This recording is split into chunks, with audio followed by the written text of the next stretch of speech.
For 3 years, I've investigated what happens after the spotlight fades from disasters in developing countries. What comes when the money and goodwill ends? This country is like a republic of NGOs, and these people as employees, they are getting paid very fat salaries. Often these natural and man-made disasters create an atmosphere reliant on foreign money. They say first we should bring security, then investment. I say first we should invest, then security will come. When aid runs out and most NGOs move on to the next disaster, pro-business policies are created in the name of recovery. Le Haïti, donc, avec ce slogan Open for Business, voudrait signifier au monde deux choses. Déjà qu'on a compris que c'est par le développement du secteur privé qu'on est capable de trouver les locomotives dont cette économie a besoin. This country is going to be run like an enterprise. This new concept of business foreign policy scares me to death. In Afghanistan, our mineral resources, they are intact, they are virgin. And who comes first will benefit more. No matter how much you say, if it's 3 trillion or 2 trillion, if we don't utilize it, it's just under the ground. Just imagine how would you be feeling if a foreigner is right there digging through your land. I, for one, I will be wondering, what is happening? Where will the money go? What was stolen from here was the minerals. Developing the mining industry has to be seen as priority. This investigation has taken me to the streets of Haiti, the mountains of Afghanistan and the lush forests of Papua New Guinea, where I've met the people caught up in a struggle between recovery and the policies that cater to foreign interests. When you talk about disaster capitalism and the capitalists coming in and sweeping up and taking over, they don't need a conspiracy because those are the interests that prevail and they're going to get their way.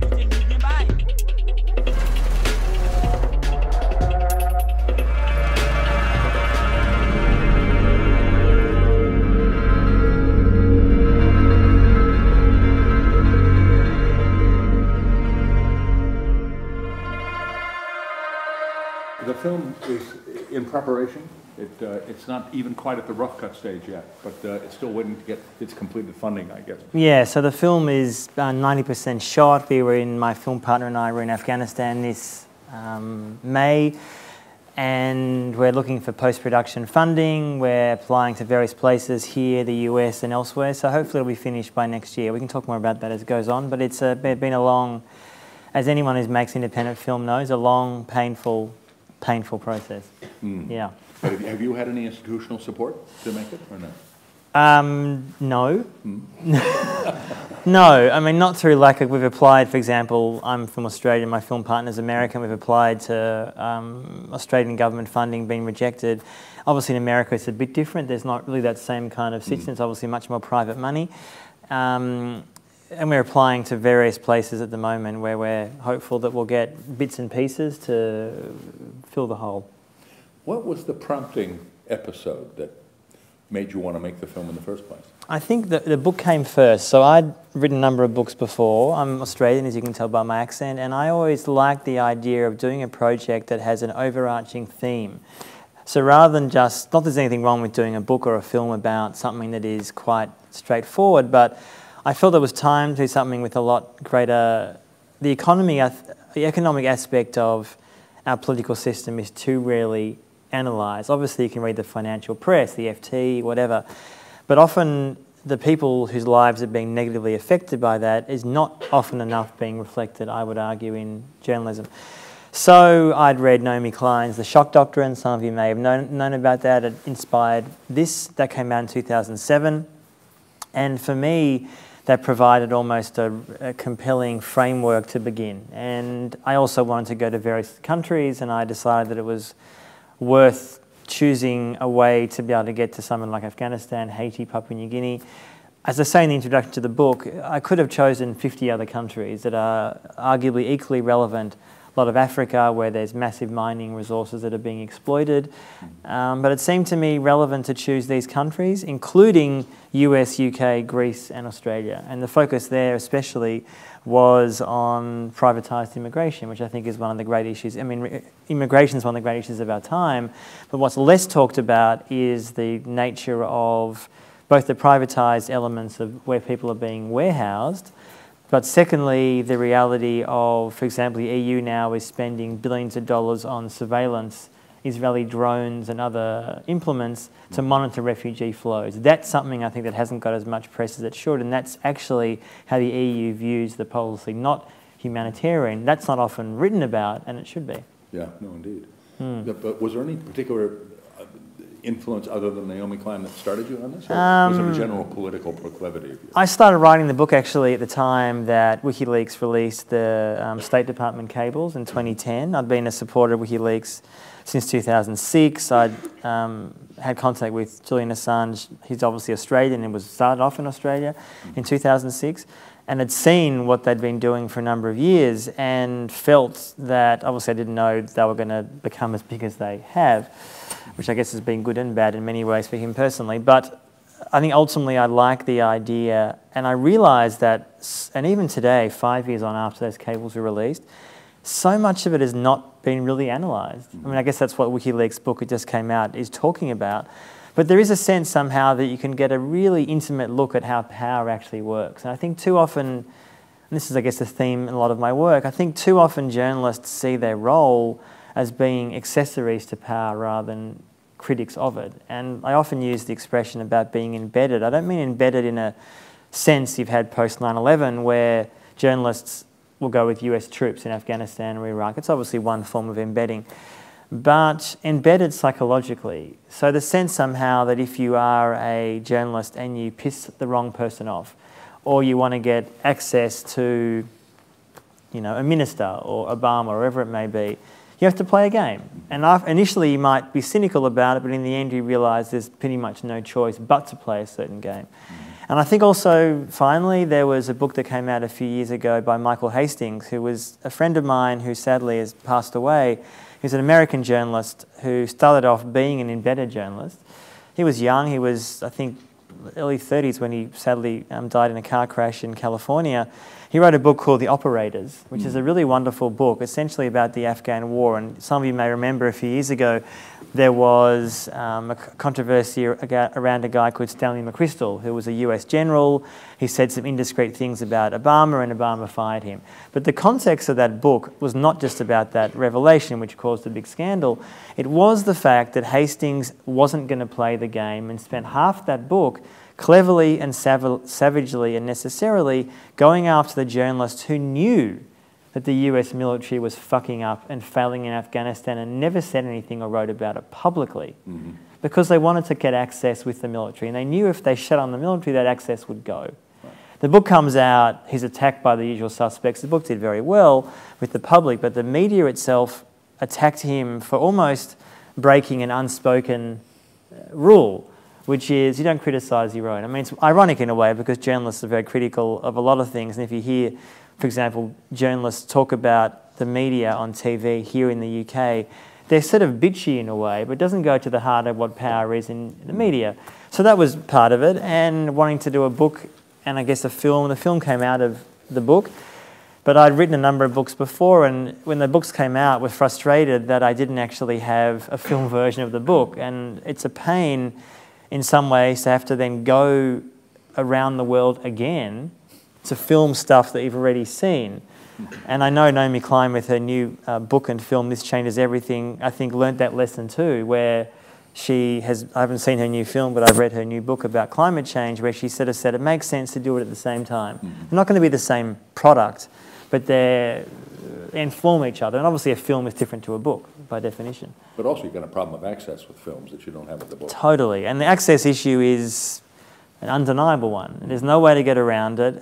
Even though I was with a filmmaker who was using pretty small cameras, everything from GoPros, occasionally iPhones, but more like, you know, Canon 5Ds and things like that. There's no doubt some places you can't take a camera, or very surreptitiously. So, yeah, any filmmaker will say who does this kind of journalism that there's no real simple way around it. The truth is sometimes you either can't get access, or the access is limited, or it requires a lot of almost romancing of a source. Not necessarily in a literal romancing sense, but in a, you know, it's like a dance. As any journalist will know, I mean, not in a dishonest way, but in a way that you need to make them trust you. Well, I think Seymour Hersh described it as a disgusting minuet. So I think, in a way, there's a history to it. Absolutely. And of course, also, let's be honest about it, in some of the places I was going to, people's lives are at risk. This is not just the question of interviewing someone who might get embarrassed. I mean, this is a serious issue where in Afghanistan, I was speaking to, for example, civilians who'd been affected, sometimes kidnapped, their family members killed by Afghan or American private security forces post 9/11. And what a lot of people don't know is that when the US, for example, the Brits or the Australians would try to transport goods from points A to B, and obviously they had massive amounts of stuff to transport, they would routinely pay Afghan private security companies who would then pay the Taliban to not shoot at them. So you have a pretty weird situation where British taxpayer dollars, American taxpayer dollars is essentially paying the enemy that you're fighting. But of course, in the case of the Taliban, much like some of ISIS, the United States had trained and paid for them and led them almost from year zero. You're talking about during the Afghan, yes, absolutely, for sure. The Taliban obviously has morphed a lot since, and there's a lot of influence now, of course, from the Pakistani Taliban, who are far more militant than the Afghan Taliban. And of course, I was in Afghanistan a few months ago in May working on the film, and what is almost devastating for people there is that they're caught in a pincer between the Afghan security forces who have been trained by private companies, I might add. I talk about this in the book. DynCorp, which is a US multinational, trained Iraqi and Afghan security forces, and hasn't that gone well? But it hasn't had any effect on them getting more contracts to do more training. So they're caught in a pincer between them, still the US military forces who were there, and now ISIS. ISIS are there, or groups that associate themselves with ISIS in Afghanistan, and they're showing their seriousness, so to speak, by being far more brutal or doing more beheadings, almost to show how tough they are.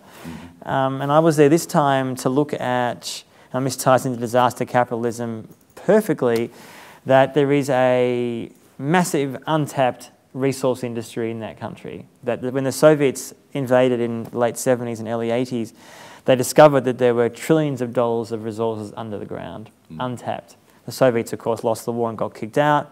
Fast forward to 2001, when the Americans came in, and within a few years, they also discovered that there were roughly $3 to $4 trillion of resources under the ground. And the argument that's being made now by the Afghan government and the US government is that this will be able to sustain our future when, inevitably, US and foreign aid reduces. It's delusional for self-evident reasons, because the country is corrupt, it's incredibly violent, and there's an area about 1 hour from Kabul called Logar province, which is Taliban controlled, which has a mine called Aynak, A-Y-N-A-K. It is the second largest untapped copper deposit in the world. And in 2007, the Chinese, very cleverly, as their foreign policy routinely is, bought rights to that mine. They own that area. But fast forward 7, 8 years now, they have not mined anything for two reasons. One, insecurity, and the violence has got worse. And secondly, once they got rights to the area, they discovered that there were ancient Buddhist relics there. And there was an international campaign, and there was talk about removing those relics before they could actually do any mining. In short, now in 2015, it looks like the mining is going to start quite soon. But I wanted to go to that area and speak to locals who have been shafted, who have been kicked off their land, who are pissed off, who are being attacked by the Taliban. And the Taliban, of course, it's said, I've got no evidence for this, but I heard it when I was there, have probably made some kind of Faustian bargain with the Chinese. So the Chinese who are there, you can't speak to them, they're sort of behind massive compounds, don't really get attacked by the Taliban. And that doesn't really happen unless you make a deal. So who knows what the nature of that deal is, but some kind of deal. And we shouldn't forget that in the last few years, Beijing has been far more aggressive in trying to be a peace broker in that country, to try to bring together the Afghan government, the Pakistanis and the Taliban into some kind of agreement. Hasn't gone very well, but they see themselves as players now. But there's a pure commercial motive. Absolutely. And of course the desire that, and people have often said this to me since the book has come out and with the film too, that I think we often think about resources as purely oil. People always said the Iraq war was about oil. I never thought that was the case. I think it was a factor. I don't think it was the factor. In Afghanistan, I don't think that the Americans invaded for copper, not at all. But as time has gone on, there has been almost a realisation that, in a delusional way, that this could potentially be a cash cow. And it was interesting, which we're looking at in the book and the film, is that the US itself, apart from the fact they've spent about $110 billion since 9/11, or since October, I should say, 2001, to reconstruct the country. Most of it, of course, has gone to corruption or disappeared. But $500 million of that, at least, has gone to trying to build an indigenous mining industry. And you had the Australian government giving money to Afghan companies and foreign companies trying to get access for their own companies. Like, this is how it works. This is what disaster capitalism is, that you see an opportunity and you take it, even though it's a war zone, even though locals aren't getting any benefit from it. Americans have not really achieved an industry there. I mean, it's failed. There is some small-scale mining here and there, and we also spent time in the north. The town is called Mazar-e-Sharif. Some people may have heard of it, and it's quite close to the Uzbekistan border. Safer in other parts. Nowhere is safe in Afghanistan, but safer than a lot of other places. But there's also a growing presence of the Taliban and ISIS. And we went up there a few months ago because it's the only part of the country with a working train line. It goes in and out of Uzbekistan, bringing in oil and gas. And that, again, is viewed as a potential starting point of a viable resource industry in Afghanistan. But as I talk about in the book extensively, I really can't think of one country in the world, and I'm happy to be corrected about this, but one country in the world that's a developing nation that is resource rich, that doesn't become unavoidably massively poor. Papua New Guinea is another example. There's an industry in Haiti, a gold industry, which is now starting. These countries are incredibly rich countries, but when it comes to the economic system that keeps them not independent, they're independent in name only, I would argue. And that's, I think, in some ways what the economic order has brought. The Arctic is one place where... Which has been colonised very quickly. Very quickly, yeah. And by the US, by Putin and many others. And that's, I think, part of the energy issue, but also, and space, for that matter. Sure. What brought you to South Sudan? Yes, well, I was living in South Sudan this year, which is not really in the book. I mentioned it a little bit just to put a reference in there. But my partner works for Oxfam, the NGO. She got a job there in Juba, which is the capital, and we were there for most of the year. She's still there, and she'll finish soon. South Sudan is the world's newest nation. It was founded in 2011 with a lot of fanfare. For those who don't know, Sudan was the largest country in Africa it was the largest country in Africa.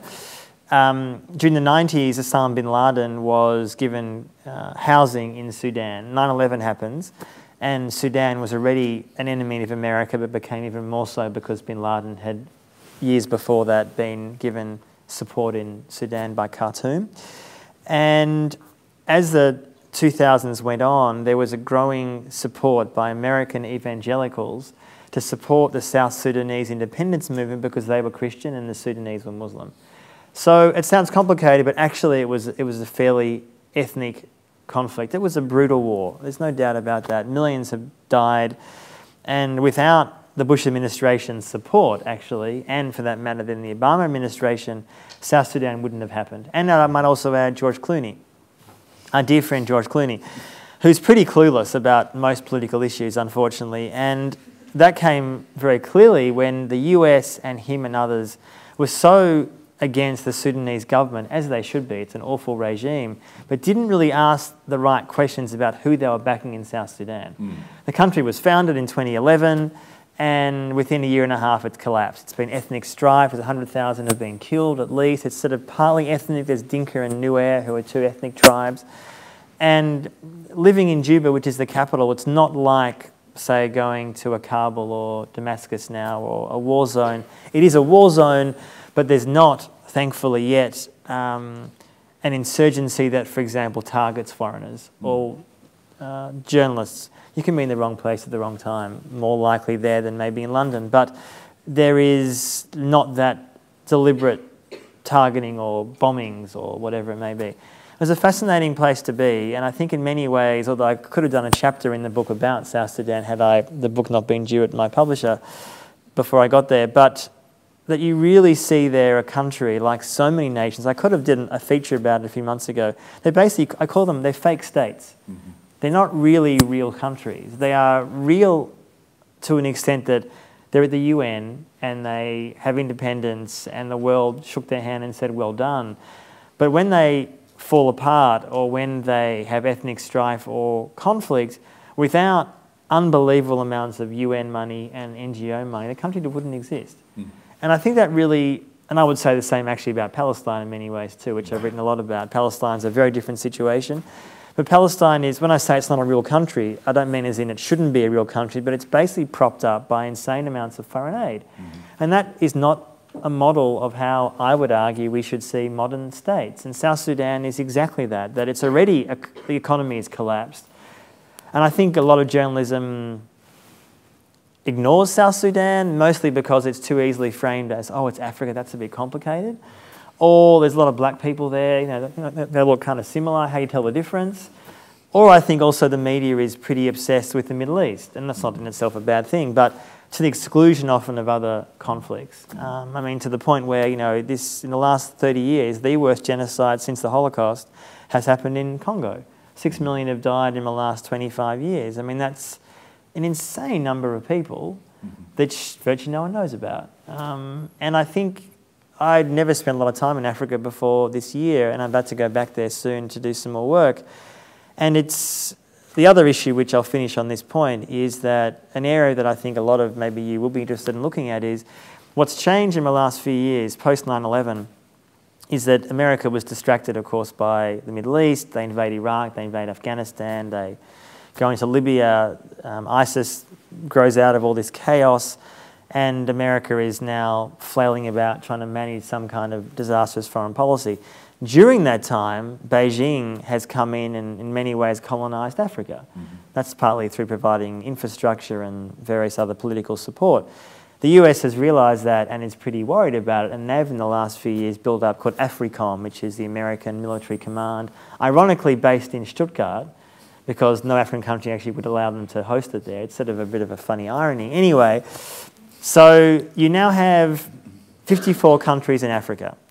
And apparently there's been research done, apparently there has been research done by Nick Turse, who's a great American journalist, that at least 48 or 49 of 54 countries have some US military presence. Mm-hmm. That is colonisation under any other name. Mm-hmm. And I think what is happening, although it's hard to say the US is winding down from the Middle East considering what's happening there, but increasingly you do see a strategic shift from Washington towards Africa. That's mainly framed as a resource question and a terrorism question, despite the fact that the US military has been propping up the most horrible regimes in Africa and causing a lot of blowback against civilians in the continent too. I think Africa is going to be, the way the US and China is almost battling over dominance of that continent, as one of the big issues in the next decade or so, for all the wrong reasons. But I mean, you mentioned the Congo, and one immediately thinks of Adam Hochschild's book, King Leopold's Ghost, in which 11 million people died in an attempt to find the rubber and hardwoods and gold a European market. And nobody said a word. Indeed. There was a silence for 35 years about this event. And then they say, well, how could it happen again? So. There's actually an amazing documentary I'd recommend you guys watch, which was done by Frontline in the US on PBS and ProPublica, which is the great philanthropic website in America. And they did a report this year about Charles Taylor, who was a dictator in Liberia, and there was one of the world's biggest rubber plantations in Liberia. The company was, what's the Stone, the famous Thai company, Bridgestone. And essentially this report found, maybe unsurprisingly, an amazing documentary, it was like an hour-and-a-half piece, that during the worst years of Charles Taylor's brutality. He was, for anyone who doesn't know, he's now in jail in The Hague for war crimes and crimes against humanity, was directing children to rape and pillage. I mean, the worst brutality you can imagine. The company was working hand in hand to make sure that the rubber would still be produced. Now you might hear that and go, no kidding, but you have to have evidence to prove that. And that again to me really showed how so often, I mean the film didn't mention disaster capitalism, but that really is what that is. That many of us consume products, we all do, I do, you do, from mobile phones to our tyres to jackets. We often don't make the connection where it's coming from. What are the products that actually are required to make these things? How do we get these resources? How does it happen? Where does it come from? And I think we're so insulated from the reality of how we're consuming, putting aside the climate change issues of producing products that are incredibly bad for the environment, that we are almost then radically shocked when something appears in the West to challenge our comfort zone. It's not to defend terrorism or anything like that, but I don't think often we can be that surprised when it happens. And I fear it's going to get a lot worse despite the mass surveillance culture we live in, because the reasons why it would happen are not changing. In fact, they're arguably getting worse. But if you present this thesis in the States, there'd be either an awkward silence or a lot of shouting. What would be the counter-argument that you've heard most from that?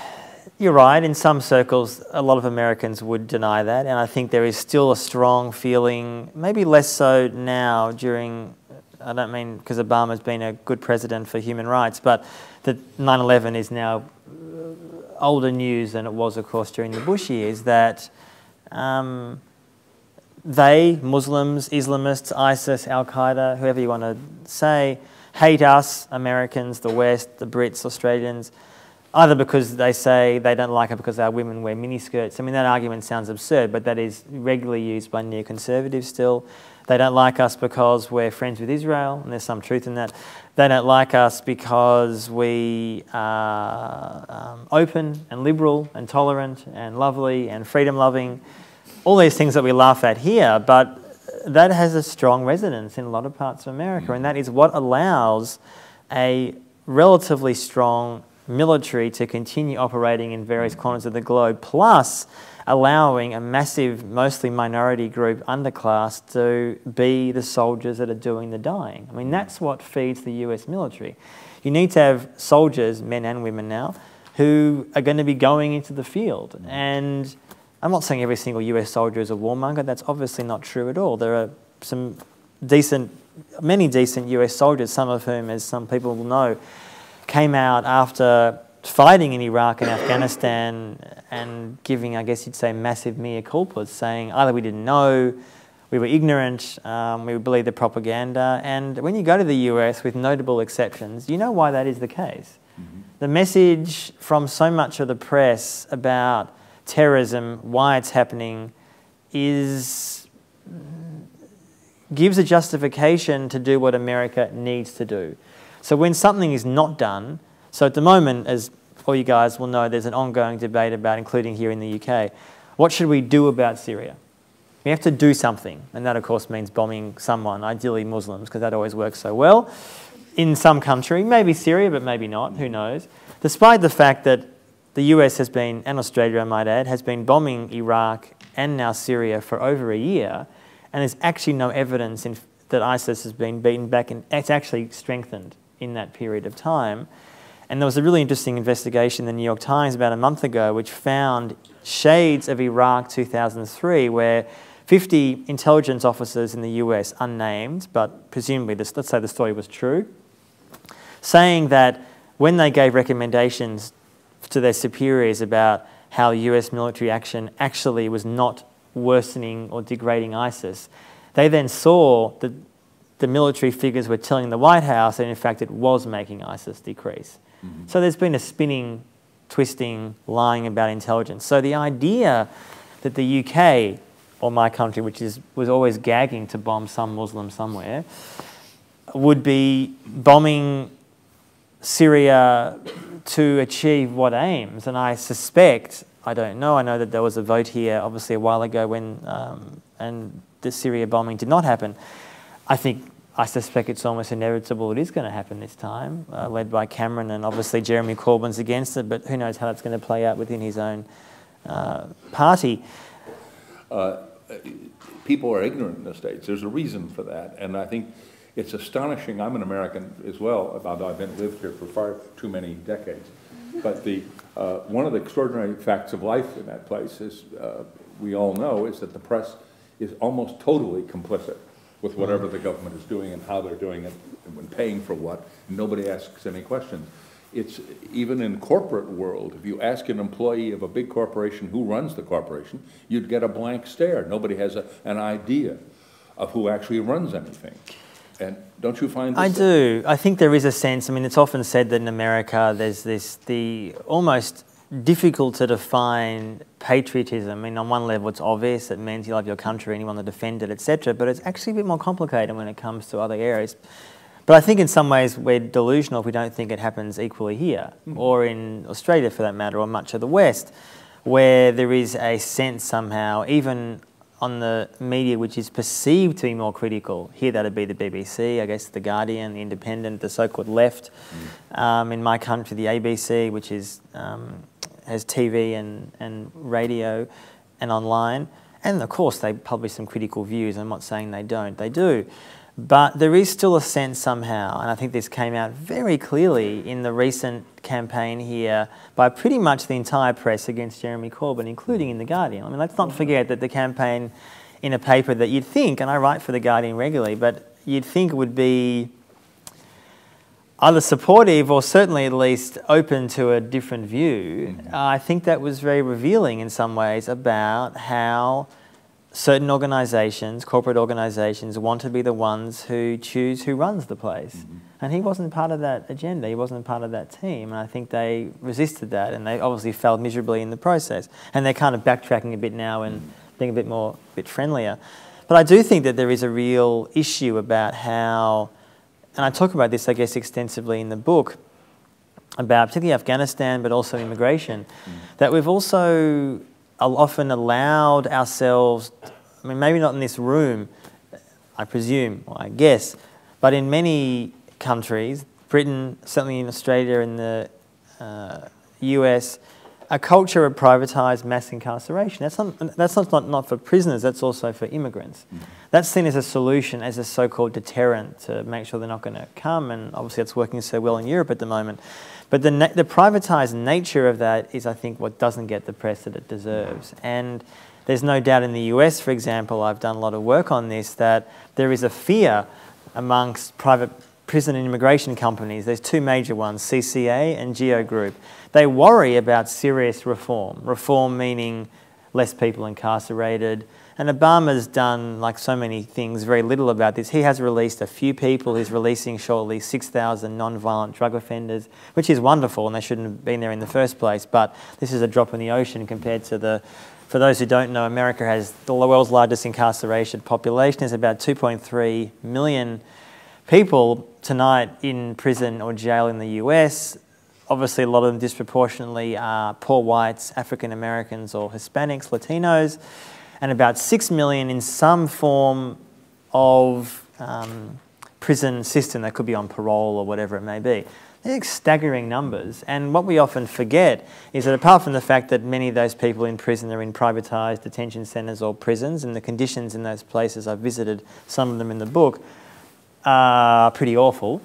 There's also a sense somehow that if there was, for example, a Donald Trump presidency, which we kind of all laugh at, the prospect of that, but I think it's not impossible, frankly, that his plan to deport roughly 11 million undocumented migrants actually is something that makes those companies pretty happy. Because in many ways there needs to be somewhere to put a lot of those people between them being maybe kicked out and actually kicked out. And in the annual reports of those companies, CCA and Geo Group, the large companies I mentioned a minute ago, they talk about their fear of actual reform, prison and immigration reform.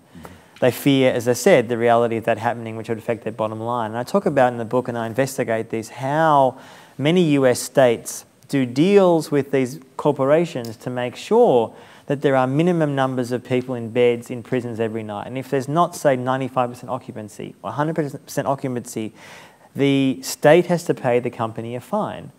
That's how it works. That is the future of mass incarceration. So you mean the state has to pay if they don't occupy the prison? Absolutely.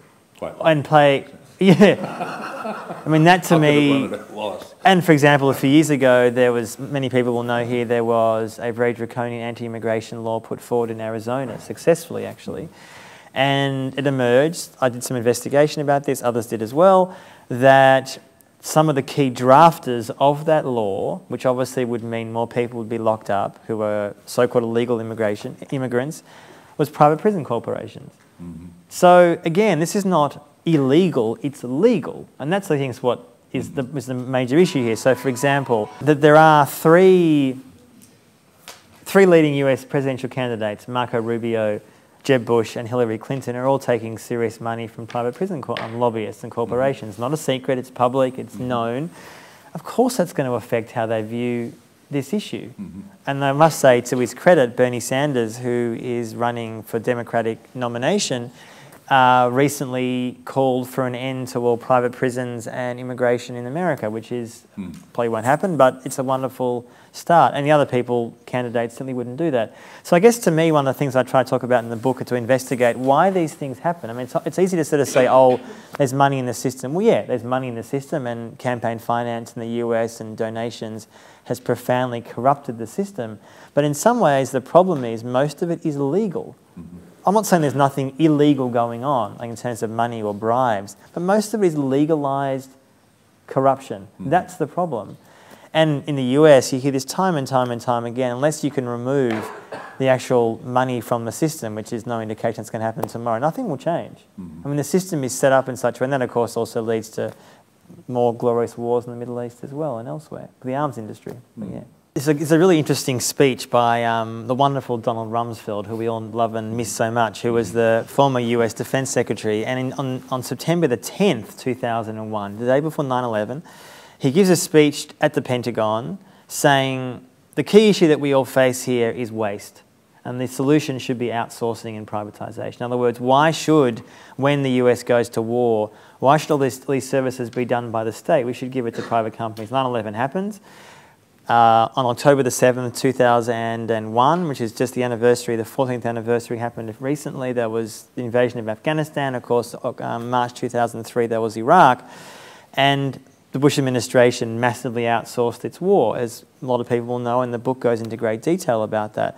When Obama was a candidate in 2007 for president, he said, like so many things very eloquently, that he would pledge to change, unwind the massive outsourcing culture that had caused so many problems, and of course fuels an insurgency, I might add, in Iraq and Afghanistan. Obama came in 2009, essentially, and nothing has changed. Not just in Afghanistan, but in Haiti and other places that I was looking at. But the system is, and this is not solely about Obama, of course, he's one man, but the system is broken to the extent where there is no real incentive to actually end the process. And a lot of congressmen and women are desperate to get work for their districts. That's how obviously it works in the US and to some extent here in Australia as well. And they are happy to keep on giving contracts to Corporation X who may be based in their area. That's how it works. And again, these corporations are giving publicly known donations to their congressman and woman for the next election. All legal. Again, I'm not saying there's nothing illegal, and sometimes maybe there's dodgy bribery going on too, but mostly this is all legal. And that's one of the things I look at in the book, is how do we get to this point, apart from the obvious explanation, which is the soundbite of neoliberalism has caused chaos for a lot of people. That's true, but it's much more complicated than that. And I think without going to some of these countries around the world, you actually don't see the effect. You can see it closer to home. I mean, I spent time just briefly here in the UK looking at privatised immigration in Sheffield, and a lot of people might not be aware that apart from the detention centres themselves in Britain run by private corporations, G4S, Serco, Mighty, I don't know if anyone's heard of Mighty. MITIE is now Britain's largest provider of privatised immigration. Capita. Pardon? The part of Capita? Part of Capita, absolutely. And that's, I mean, not saying that they're particularly better or worse than anyone else, but they're seen, I think, by the British government now as a so-called clean skin. There's not the same issues. Everyone will be aware in the last years there's been so many problems with G4S and Serco, particularly here, but also further afield. So in places like Sheffield, G4S runs housing estates for immigrants. And I spent time in some of them last year, and you see the conditions are appalling, the services are terrible, everything you'd expect. And this really goes to the heart of the problem, that there's no incentive for a corporation to make these places any better. I mean, it's going to cost them more money, which therefore affects their bottom line. So Labor and the Tories here in my country, Labor and we call them Liberals, but the Conservatives, and Britain, in the US, Democrats and Republicans, this is a bipartisan issue. There are differences. I'm not saying they're all exactly the same. They're not. But on these kind of questions, most of the worsening of privatised immigration housing happened under Labor, not under the Tories. Here. Here, yes. Yeah. Yeah, no, it's certainly true. Certainly under Bush as well as Obama, there'd be absolutely no difference at all. No, and that really, I think, is a question about, I mean, apart from the obvious bipartisan failings in bringing real change and why without a shift in a broken two-party system, obviously you guys had a nice little liberal democrat experiment here which didn't work out that well for you. And Australia has the Greens Party, who are doing relatively well in some ways, other ways less so, but again are not really powerful enough and not likely to be anytime soon as a major third party to seriously affect some of the worst aspects of Australia's, say, immigration policy. They can rhetorically be very critical, and they are, but beyond that, they really can't do very much. And I guess one of the things in the book I was really keen to do for an international audience was to make people aware of Australia's refugee questions and the way that Australia for many years has dealt with that, including sending refugees to privatised detention, literally torture camps on Nauru, which is a Pacific island, Manus Island, which is part of Papua New Guinea. And these are run by either Nauru and Manus Island by Transfield, which is an Australian company, but on Australian mainland by Circa, which is of course a British company. And in fact, increasingly, I talk about this in the book as well, the European Union, elements of the European Union are looking to Australia, God help us, as a model for how to deal with offshore detention. So there's been talk by officials in Brussels to potentially, don't ask me how this is going to work in a practical sense, establish some kind of detention camps in, say, Libya or Egypt. Don't ask me how that's even practical. But in other words, the idea of keeping people out of Europe, or at least reducing people getting on boats or coming however they come to Europe and then on to eventually the UK.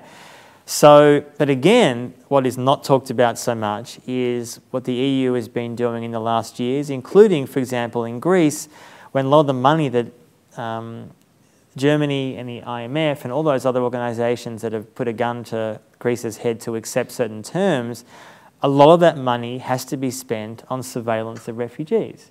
That's the condition of getting the money, and apart from obviously mass privatisation, etc. And I think to me the militarisation and almost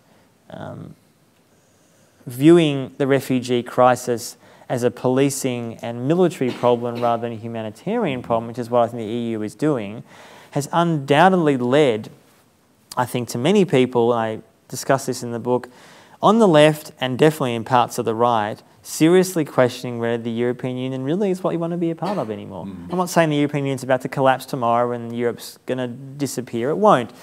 But there is a serious question about, do we want to have, putting aside the way they treated Greece to force them to accept the most extreme austerity that has led, and I spent time there last year, to appalling social hardships and inevitably the rise of the far right. So Golden Dawn, who's a neo-Nazi party, are the third biggest party in the Greek parliament. And I think you're going to see in the coming years across Europe many more far-right parties. In fact, they're doing very well, including in traditional, more liberal places like Scandinavia. You've seen that in the last few years. And I think that has a lot to do with the fact that the EU, which is often an undemocratic, bureaucratic body, is imposing policies that fundamentally goes against the rhetoric that they emit.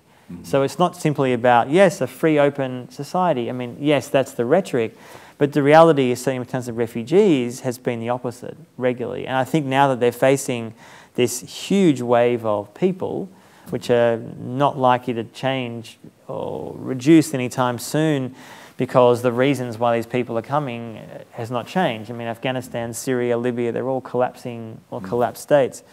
That I think the test now is whether the press will do its job, which inevitably it won't, to actually ask questions about where the EU is spending its money in surveillance. And surveillance has become one of the biggest businesses of the European Union. And that means working with surveillance corporations, drone companies. That's where the money is going. It's not going in necessarily helping people get on their feet when they've come from Syria. Some of it does, but a lot of it doesn't. True, true. Look, we have time for some questions, if anybody is this motivated to ask? I can make you motivated if you want, or... Go ahead. From what you've seen around, is there a central guiding hand behind this, or is it the flocking thing and just random things happening?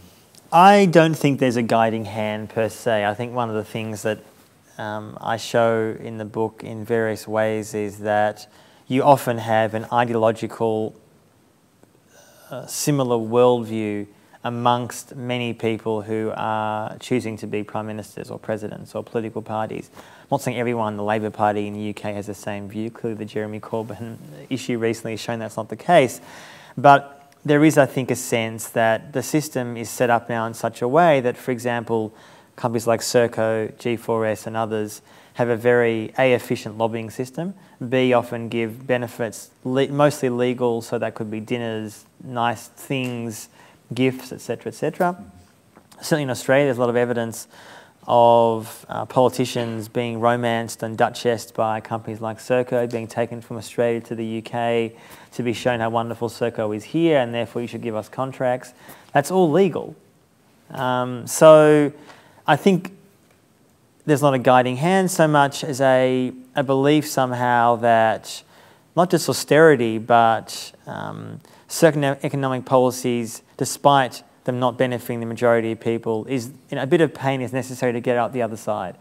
But one of the things I think that's really telling about not just the Jeremy Corbyn phenomenon here, but I'd say initially Syriza, although I think Syriza has capitulated in a way which is not just heartbreaking for the Greek people, but also really revealing of how clearly and apparently ill-prepared they were for dealing with not just the EU, but also the IMF and, of course, Germany, who essentially said that we don't really care there's a new government here, we don't really care who you are, you're going to accept the same terms, this is how it works.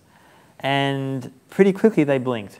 And I think that will be seen, and already is seen, as a great, well, it's a major issue, not just for the Greek people, but also, I think, for the left in general. But I think the hope to me is that there's growing evidence, not just in the West, but particularly in other places I visit, of almost the most simple things, that we actually have a choice, I think, as journalists and writers, to listen. I mean, it's such an obvious thing to say, but you go to some of these places that I've visited, and often people say, no one's listening to what we have to say. Like, you know, if an earthquake happens in Haiti, listen to what we say we want. Listen to what we're asking for, not what you think as a Western American contractor coming here to tell us what we want. And one good example, just briefly, about this was that in Haiti, the earthquake happens in 2010. There were 200,000 people killed, like a devastating, devastating event. And the US has such skewed trade policies with Haiti. Haitians didn't need imported food. They had enough food in their own country. But because the US has forced Haiti to sign certain trade deals, America was importing massive amounts of food from the US, which of course is benefiting US farmers. That's how it works. So Haitian farmers were saying, well, hang on a second, we have food here, we're producing food, you don't need to import food from the US, but that was ignored. So you have all this Haitian food rotting. Now that's one small example.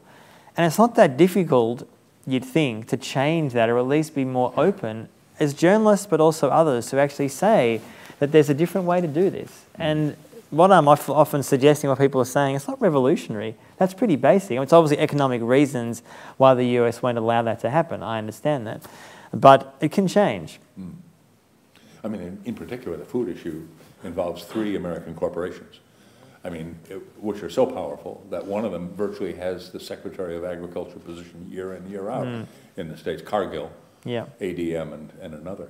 But I mean, again, it's the same influence that you're pointing to, I guess, in the book, in precisely that way. Definitely. What do people in the States, when they listen to this, or here even, what is their response to you? What do they say?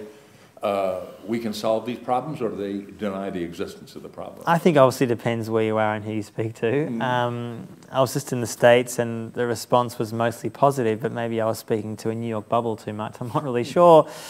I think, and I've only been here for all of 2 days, so I guess hold that thought. I'm here for the rest of the month. But I think there are a lot of people, not necessarily maybe articulating or talking about disaster capitalism, that's true, but this I think is the first time in Pew polling history that many people who are being polled in many Western countries are saying that they do not think their children are going to have a better life and world than they have. Mm-hmm. And that is a pretty profound shift, that people often like to think that when I die, my children are going to have a hopefully better life, or people don't think that anymore. Mm-hmm. And that's been the case now for a few years. Now that could change, I'm not saying that's set. That says a lot about our economic situation, our social situation, that we're treading water. Mm-hmm. And I think the continual political upheavals and uncertainty you're seeing in various countries, the surging support of someone like Donald Trump and also the Tea Party a few years ago, I think does go, it goes to many things. One, an aggrieved white minority who's worried that somehow their glorious Christian country is disappearing to those awful Hispanics, so they think. But that view latches on to a certain mindset which is real, and I don't know if it's growing, but it's certainly there. I don't know if it's going to propel him to the White House, but I think a fool would say it's impossible. Mm-hmm. That's worrying, to put it mildly. With Goldwater before, however. There's a similar past. And he came very close. Yeah. And he was the man whose finger was on the button, as it were. And so would Donald's be too, which is a reassuring thought. Yeah, it is a reassuring thought. Any further questions? Yes, go ahead. I was just wondering if in any of your experiences you encountered developing countries or communities in developing countries that have successfully resisted the kind of exploitation we've been talking about. Yes, in short, yes, but at a massive cost. So I won't go into great detail, but in the book I spend time in Papua New Guinea, and there's an area there which is, for those who don't know, it's a country to the north of my country, Australia, and there's a province there called Bougainville, which had the world's largest copper mine operating there in the 70s and 80s. Very profitable for the company, but the people were getting basically nothing, they were being shafted, the conditions were awful. In short, they rose up and they fought, and it was a brutal, ugly war for 10 years.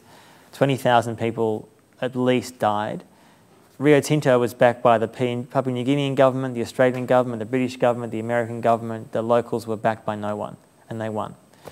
So they won, but, and there's a massive but to this, two buts actually. One, Bougainville was essentially left barren. And you go there now, and I've been there twice in the last few years, and you go to the areas that were close to the mine, and you go to the mine now, and I talk about this in the book, it's like visiting the Mad Max set.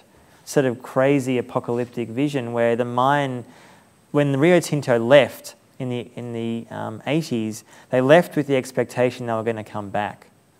So you have all these mining facilities and buildings and trucks left essentially there.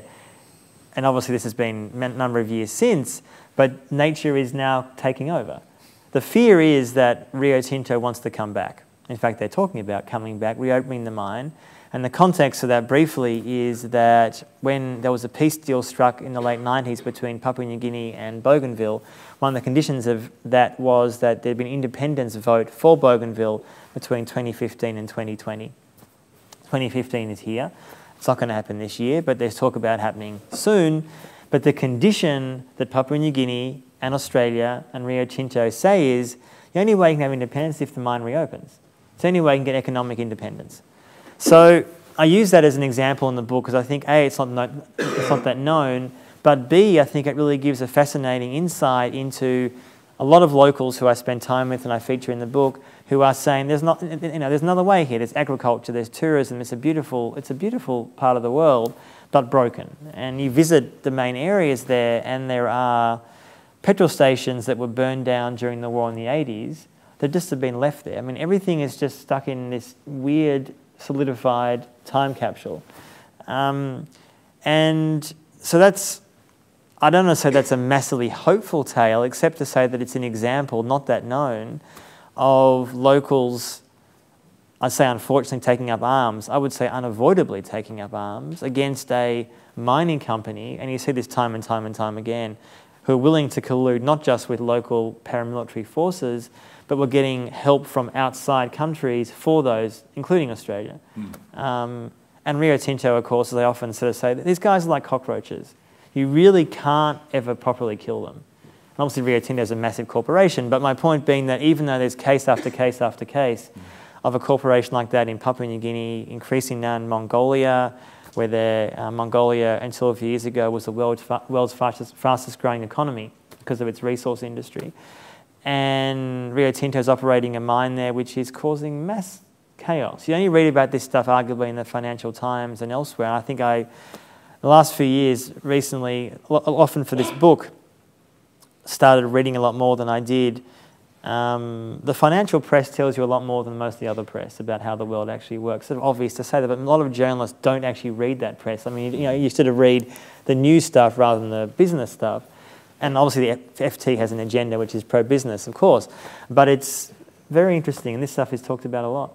Yeah, I was just thinking, in regards to legality, you spoke about legal systems before. Is there a hope in the judicial system? I mean, we're seeing in Australia them fight the, I think, offshore detention in the Supreme Court. Mm-hmm.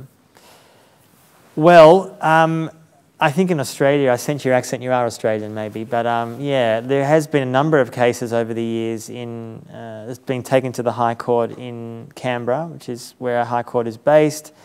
Some have succeeded, pardon me, some have not. I wish I had a lot more faith in that actually working. I'm not suggesting that it shouldn't be done, or I have some legal friends who are involved in some of those big cases. I think one needs to challenge these policies at any step that you can. But the truth is, you've seen time and time again in Australia a decision against the government of the day, and the Parliament simply rewrites legislation to get around that law or that High Court decision. As a non-lawyer, I'm not entirely sure how you get around it. I mean, ultimately you get around it by not having the policy in the first place. I think what's happened in Australia is really, from my perspective, having written about this issue for at least 10 years, the refugee and the privatised immigration issue there, is that I think we have to accept the fact that a majority of Australians accept the policy. They accept the policy. They have no problem with the policy. They support the policy. They don't care that there are children being abused and raped on Nauru. I mean, it's being published. I mean, most of it, of course, is not known to the public, but stuff is getting out. The Guardian, to its credit, has done some good work on this in Australia. So I'm not saying that makes every Australian a monster. I don't mean that at all. I mean that when you've spent decades as governments and much of the press demonise people every day as terrorists, every day, it has an effect. It works. And how you unwind that and how you change that. I mean, this week, for example, a lot of doctors in Melbourne refused to send children who were sent to hospital back to detention as I guess, a protest of sorts, which was great. I don't know how that's all going to play out, but that to me is, it's civil disobedience, I guess, of sorts. This is an issue which profoundly depresses me about Australia. And I guess I wanted to write about it to let more people know that I've often said that I would love the idea of there be sanctions imposed against us. I think it'd be wonderful. I think sporting sanctions against Australia would really hurt us, and that'd be great. Bring it on. Probably not going to happen, but it'd be good if it did. I don't follow sports, so it wouldn't affect me anyway.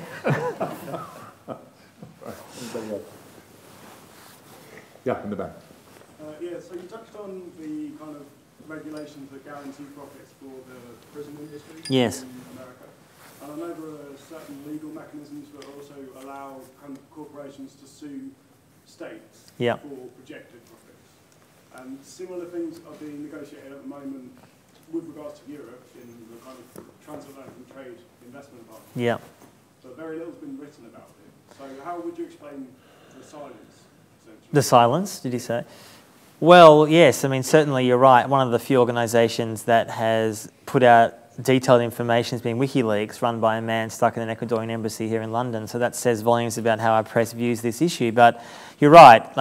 Last week it was announced after years and years of negotiation that a Trans-Pacific Partnership, I think it's one of the largest trade deals in the world, encompassing, I think it's 12 countries, the US, of course, not China, notably not China, Australia and a lot of Asia. The only organisation that really got details of some of the problems with that has been WikiLeaks, and they've released that publicly. Why the silence? It's a good question. Why the silence on so many issues? I think there are obviously some journalists who care about the issue and have written about it. I'm not saying nobody does. I think there is very much a belief on this issue that it's seen as a bit complicated, it's not really sexy, it's a trade deal. When did you last read about a trade deal on the front page of a lot of the press? It's often hard to kind of see people being repressed over a trade deal, as in, what are the pictures that go with it? Sort of a lot of men in suits meeting in boardrooms in Vegas. I mean, I guess they could be fun, but they're not really having fun. They're just sort of negotiating how to fuck people over.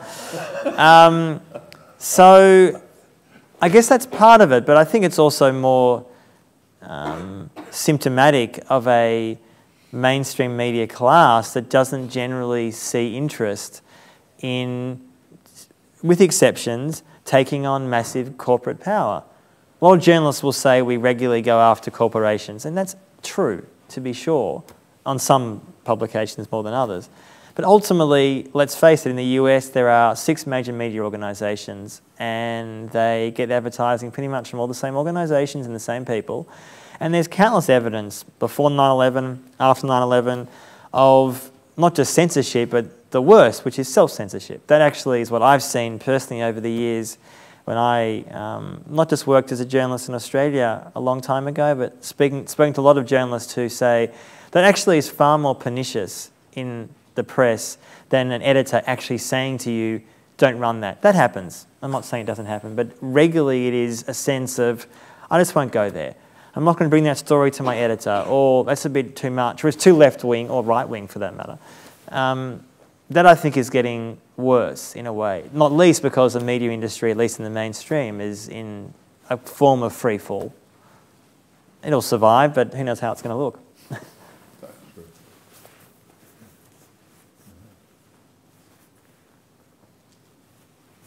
Any women want to ask a question? I just thought I'd just sort of add a bit of gender, Quite right. Go ahead. In regard to what you were talking about before, China investing heavily in Africa, yeah. I was just wondering about this true point of view that seems to be in the media right now, one where poor Africa is being exploited by China, they deserve something better. Yeah.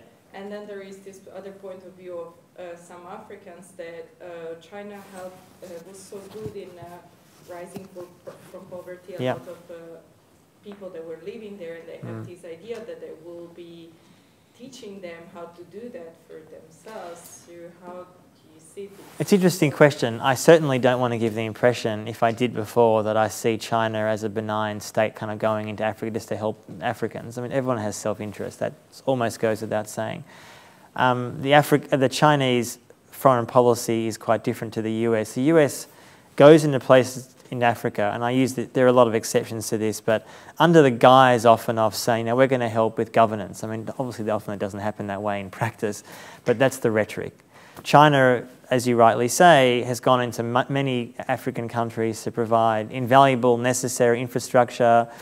What often a lot of Africans have said to me, and I've read a lot as well, is that they often don't employ many Africans. So they often bring in a lot of their own workers from China. So I think in the last 10 years, there's been anywhere between 1 to 2 million Chinese who have come from China to Africa to work. Now, that's not in itself illegal. Well, who knows often if it is legal in places where the law is so murky.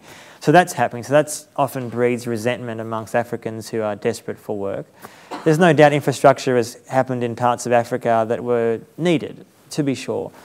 I think the issue, though, really now is you have a situation where in South Sudan, and I use that example because it's the first time that China has sent armed peacekeepers to a conflict zone. First time in the world. And I think it's to see how well that goes. I guess, well, I mean, the country is a mess, not because of China, but it's just a mess for lots of other reasons. I think China is really seeing itself as being far more muscular or aggressive in how it pursues its foreign policy.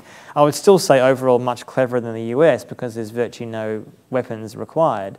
Like China's not sending 200,000 men and women to fight a war. Not yet, that could change. I think there's a real question though in Africa and increasingly I know in South and Latin America of being a lot more sceptical about Chinese investment. There was a great piece about 2 weeks ago in the New York Times about a massive Chinese investment in Ecuador that was apparently going to be bringing huge amounts of water to an area that needed it. And let's put aside the almost guaranteed New York Times anti-Ecuador spin, because obviously Ecuador doesn't like America. So putting that issue aside for a minute, which often very much goes to the New York Times coverage of the world, there seem to be legitimate criticisms of the Chinese behaviour in Ecuador, namely that the environmental problems were huge, that often locals weren't being employed, as in Ecuadorians. This is they're legitimate criticisms, I mean, to be sure. And I think there is a question really about whether Chinese investment in Africa and South America will still be as strong in 10 years' time. I think it has a big dependence on how China's economy is going, and at the moment it's slowing down. So, yes, I'm sceptical about America and Chinese interests. I mean, I think one has to be sceptical of both. I think, and I've seen this in not just in Africa but elsewhere as well, that Chinese interests, I think, are, how do I put this? I think sometimes in parts of the left it's seen as more benign than the US. It's hard to generalise on this issue, and sometimes that's true. Because you haven't got the military footprint, I think it's sometimes easier to say it's more benign. And the Chinese have been propping up just as many horrible dictatorships as the US. The US has been doing it for a lot longer. They've had much more time to practice the art of it. But China's getting pretty good at it. But I mean, there's not much difference between what they're doing now and what the Brits, the French, the Germans... Indeed. You mean the Chinese, you mean? Or, yeah. Yeah. No, I think absolutely right. Yeah. Absolutely right, yeah. Any further? Yes. Yeah. Where did the Russians come into this whole thing? Do they have any stake in any of this? In, say, Africa or just in general? In general, with like resources in these countries. Yeah, well, obviously, I think there's no doubt that I talk about only in the book, not in great detail, but a little bit, that certainly Russian influence in, say, Africa is not massive. It exists, but it's not huge. In the Middle East, it used to be bigger, and I think I've obviously seen that in the last even month with Putin's a lot stronger involvement in Syria. I think there is a desire on Russia's part to have a far more assertive position within the Middle East to, I think, challenge what they rightly see as an America just flailing about in Syria doing God knows what. I mean, you may have read a few days ago that America and Obama cancelled a training program for so-called Syrian rebels that cost $500 million that trained 4 guys. Yeah.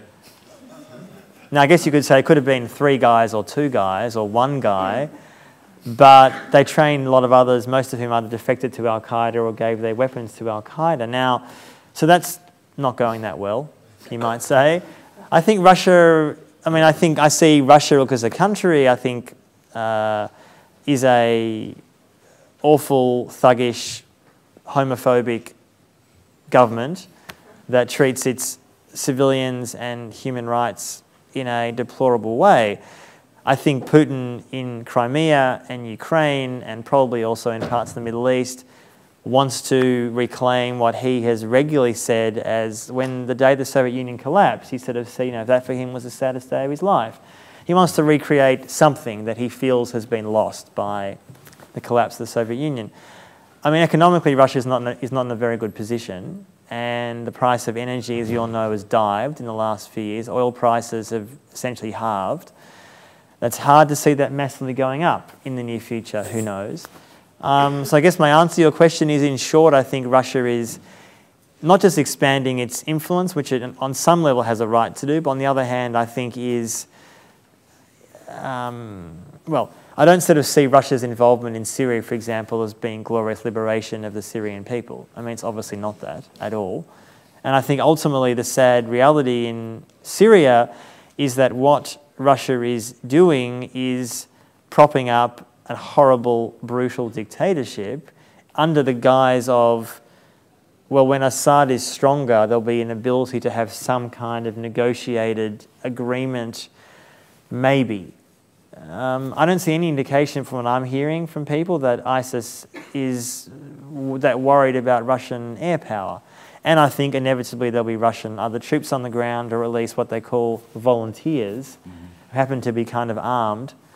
I don't quite know why they call them volunteers, it's just very effective PR. But Yeah, I mean, I'm pretty sceptical about, I'm not sceptical about any world power, and Russia to me is no different. But I think in Africa, for example, their influence is not that big.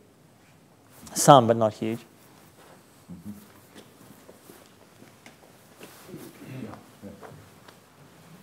Where do you see all this going in the future? Badly. Better, staying worse? I don't want to be too pessimistic, and often I've written this book and people will sort of say, that's a bit grim, isn't it?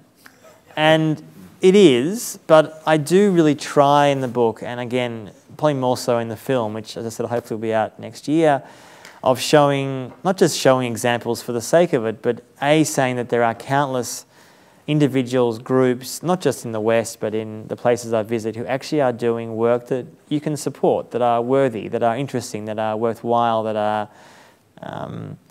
not just, for example, supporting mining interests, or that are polluting Bougainville or Haiti or whatever it may be.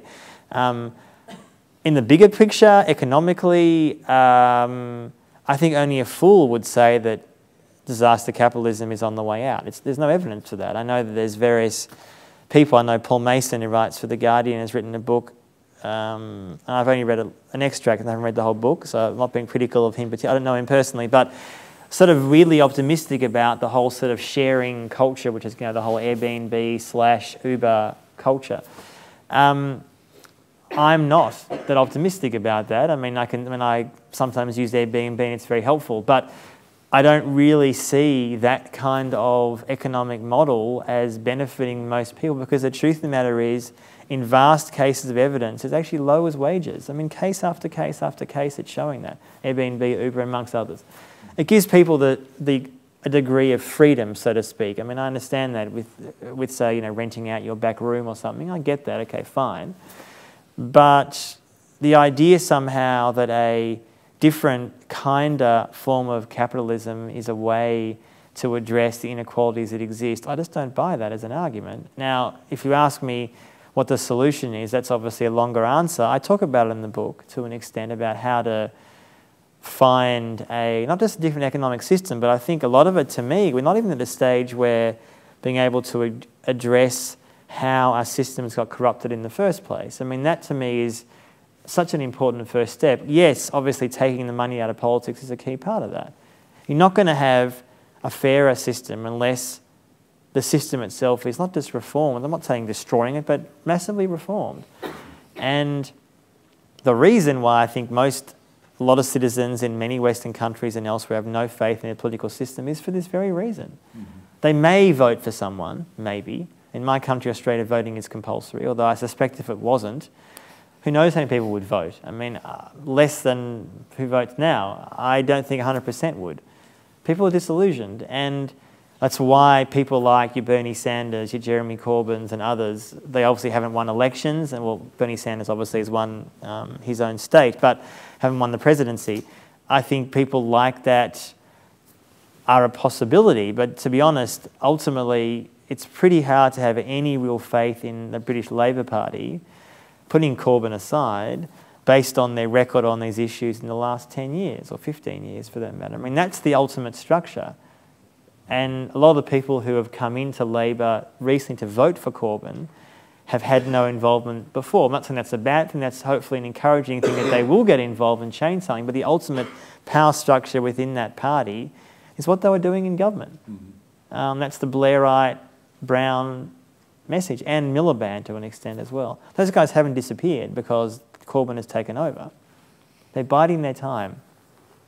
Can I ask one quick follow-up? You can see there's another question first, but yeah, if there is, anyone?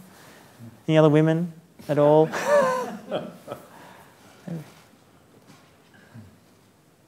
Yes, at the back.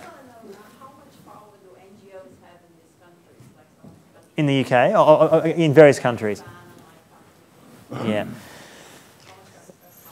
I talk a lot about that in the book, actually. The best way for me to answer that is they often have a lot of power. In South Sudan, for example, they have huge power, mostly because without them and the UN, the country would literally collapse. The government hates them because they come out frequently and criticise the government for causing abuses. But one of the things I focus on with NGOs especially is in Haiti after the earthquake, and how you had a mass influx of mostly American but other NGOs to Haiti. And the reason I think that was such a problem was I think many of us had a belief, and I don't anymore, that NGOs are benign, that they're there to do good and they're non-profit and they just want to help people. And of course many of them are doing that. I'm not demonising the whole NGO world. But it's become a huge industry. And in Haiti, I saw and I've researched a lot of evidence that shows that often NGOs that are going into these places after a disaster have little or no understanding of the local environment they're going into, which is a major problem. They are hiring or subcontracting people with little or no experience. They're often not training locals, so when this organisation leaves, there's some legacy. And again, I won't go into too many specifics, but I talk about that a lot because I think NGOs can and have played undeniably a massive role in the last 30 years. As many on the left got disillusioned with governments and the corporates, the NGO movement has risen. But I think in Arundhati Roy's last book called Capitalism, a love story, it's really worth reading. It's a short little book of essays. She talks very much about the NGOization of the world. She's focusing mostly on India, but more broadly than that. That there's almost a sense, and I discuss this in my book as well, and I quote her too, that in many countries, Haiti, India, elsewhere, there is become an accepted language of NGOs to speak, an accepted way of doing things. Whether it works or not is almost beside the point. So if you're in an NGO and you're going to a certain place, there are systems in place, and sometimes that works fine. Of course it does. But in many places it doesn't. And the evidence for that is pretty overwhelming. Again, I'm not saying, for example, Afghanistan is failing because of an NGO. Of course it's not. But there's a hell of a lot of evidence in places like Haiti, as I discuss in the book, that they are deliberately exaggerating certain details to get more funding. Now, that's not maybe shock horror to anyone in this room, but I think that's a bit of a problem. That if you are, for example, exaggerating death tolls or problems, and Haiti was bad enough without having to exaggerate, NGOs can play a vital, important role, but I really think, and the book goes into great detail about this, there needs to be a lot more accountability about how NGOs operate. And I would say to anyone in this room that if something happens tomorrow with some disaster or earthquake, or hopefully not here, but somewhere, that people are a lot more questioning about where they give their money. And that's the theme more in the film than in the book, about saying that one last very quick example, the American Red Cross is a massive group in the US, and the Haiti earthquake happens in 2010, and they put out a call for an appeal, and they made over $1 billion, huge amounts of money. An investigation this year, not done by me, but others, journalists, found that most of that money didn't go to the Haitian people, that virtually no homes were built, that when the American Red Cross made that call in 2010 for the money, so for Americans to give their hard-earned cash, they basically had nobody on the ground in Haiti at the time.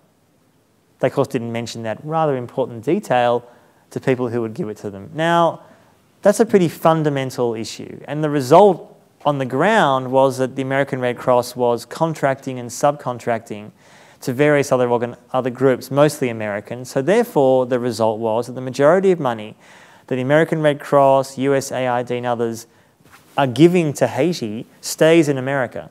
It stays with American contractors. Now, I'm not saying every American contractor is not doing a good job. Sometimes they might be.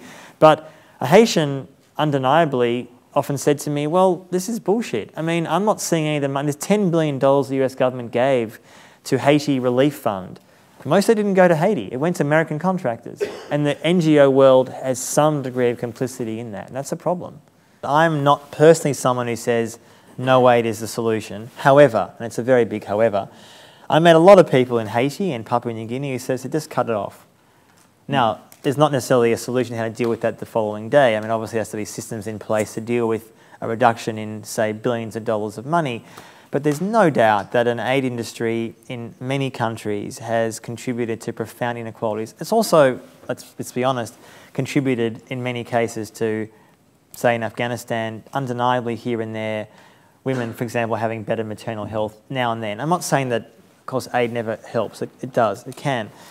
But I think in Haiti, what I really saw was an aid system that was almost designed to fail. The way that the USAID and others saw a solution in Haiti was to build more industrial parks. Industrial parks are essentially sweatshops where underpaid Haitian workers are making clothes for Walmart and Gap that you'd buy in an American shop in New York or anywhere or elsewhere. And the remarkable thing is that was the policy the US imposed on Haiti during the worst years of the dictatorships back in the day. It happened during the Bush years, it's happened during the Obama years. When the earthquake struck in 2010, Hillary Clinton was then Secretary of State. Bill Clinton, of course, and she, in theory, wasn't running the Clinton Foundation anymore, but funnily enough, so much of the work after that went to the Clinton Foundation, just by chance, I'm sure, that Hillary and Bill and now Chelsea, their daughter, a key argument for them is to build industrial parks in Haiti. The facts and figures that they claimed would actually be helping the Haitian people, none of them have come true. And there's been some questioning and media reporting about Hillary now that she's a presidential candidate to sort of say, sorry, by the way, a country that you say you love so much. In other words, for those who don't know, her and Bill had got married and had a honeymoon in Haiti back in the day. And they've always said that they love Haiti so, we love Haiti so much. They love it to death.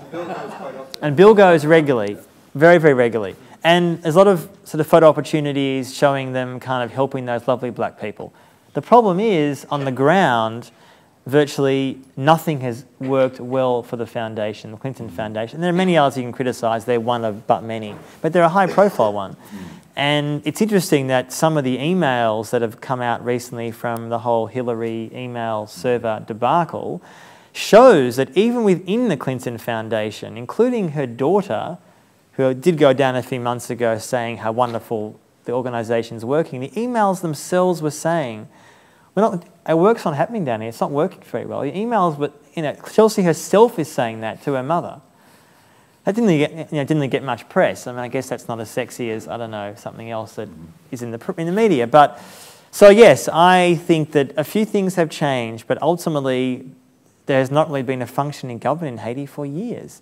11 officials run the country and have for at least a year, and the Prime Minister has been essentially absent, I mean physically in Haiti, but pretty absent for a while.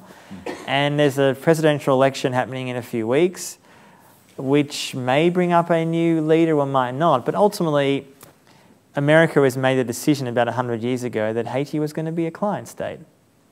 And that has been the relationship pretty much since then, tragically. Sadly, it's also true that Hillary Clinton was on the board of Walmart at the time when it was named the worst employer in the United States. I mean, what you're saying doesn't surprise me. I could not think of a worse president than her. I truly can't. And actually, I could think of a few worse now I think about it. But she would be, I mean, it's really sad to see how certainly some on the, what I would call the sort of weird, I'm trying to be polite, on the kind of strange, quasi-odd left, is very excited about her prospect, which, as they were, I guess, about Obama too, and that's worked out well. So, yeah, I think she is far more, if that's even possible, far more aggressive militarily than he is. I think that's she loves bombing Muslims a lot. And that's, I mean, you can't do much worse than Obama on that front, but you could do a lot worse. You could invade a few more nations. That's true. Well, don't hold out some hope for these. And a last question, if there is. Yes. Oh, you put over here? Please, yeah. Go ahead. Do you think that the kind of Western public gives the distance to these companies who come in, say, into countries and invest by the fact that they can't really sit back and watch these things happen without feeling that they have to get involved? So, for example, in Haiti, foreign aid isn't necessarily the answer, yet people still want to give a lot of money, and if the government did nothing, they would say, well, this is terrible. I think that's true, and there's no doubt that the Western some in the West anyway, the feeling of kind of guilt that somehow we're living a lovely, comfortable life, and isn't that horrific what's happening in Haiti? And that to me is not a bad feeling to have. I mean, comparatively, we're living an amazing life compared to most people in Haiti. What can we do to try to help? Absolutely. I think there is a disconnect, though, about getting beyond that question. So an earthquake happens, you give money to the American Red Cross, as many Americans did and do, and then you kind of don't think about it. Some do, many don't. I think there's a real need for, and if I can contribute one small part of that equation, in more people, if they choose to give money to aid organisations, just to ask a few more questions: where the money is going, is it accountable, is it actually helping people on the ground, are the locals getting training and support? And that stuff can be found out relatively easily, not always, but it can be. And I think a lot of organisations don't really want to talk about that kind of stuff. The American Red Cross with Haiti certainly hasn't. And I think there is a feeling in much of the, how do I put this, kind of self-described, enlightened, engaged humanitarian left world that the NGOization, I'm using so many ridiculously big words, the NGOization of these issues actually is a way to, if not solve the problem, but to make them feel better about the situation. You have to ask yourself, after so many years, when so many NGOs have been operating in so many countries, and it's not the fault of an NGO that Haiti has fallen apart, of course it's not, but when so many organisations' metrics simply don't work, it's legitimate to ask, as we would of a corporation, what are they doing? Are they operating well? Are they accountable? Should they be doing the work there in the first place? Should they be getting more foreign aid support from your government or here or the US or Australia? I would argue not. And I'll finish on this point. I know the British government recently came out and acknowledged what was the truth anyway, that their priority for foreign policy is business, not human rights. I know the government said that about 2 weeks ago, which in some ways that's been the case for 70 years, but it's now been said in an open way. So I guess I appreciate the honesty in a way of what the government has said, but I think too often there has been a belief in much of the press that when a minister says, I want to spend money and help the poor people of country X, we believe them. I mean, look at the results in various places. That to me speaks for itself. Rhetoric, on these sort of places, rhetoric is cheap.